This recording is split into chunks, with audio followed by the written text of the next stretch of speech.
Quand Vladimir Poutine arrive au pouvoir en 2000, la Russie est un pays à genoux. Les guerres en Tchétchénie, la crise économique de 1998, la corruption généralisée et les oligarques tout-puissants ont vidé l'État de sa substance. Poutine, lui, comprend une chose essentielle. Celui qui contrôle l'armée contrôle le pays. Avec une main de fer, il reprend les rênes, mate les oligarques et redonne à la Russie sa souveraineté.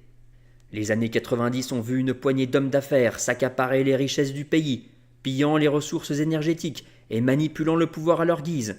Poutine n'a pas toléré cet état de fait. Il a envoyé un message clair. L'État est de retour.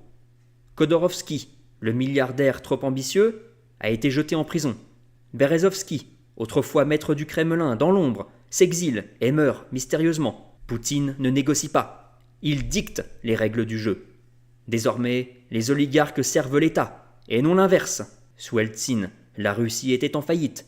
Elle vendait ses entreprises à vil prix et vivait sous la tutelle infamante du FMI.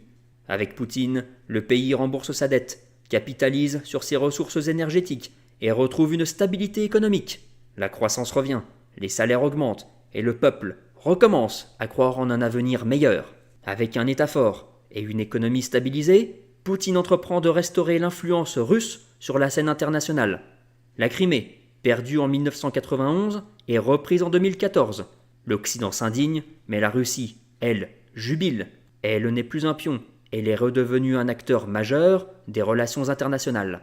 Vladimir Poutine restera dans l'histoire comme celui qui a restauré l'ordre après le chaos, qui a réaffirmé la souveraineté de la Russie face aux oligarques et aux ingérences étrangères. Son parcours est celui d'un chef d'État qui a su imposer la loi du plus fort, car il savait que dans un monde impitoyable, le pouvoir ne se mendie pas, il se prend.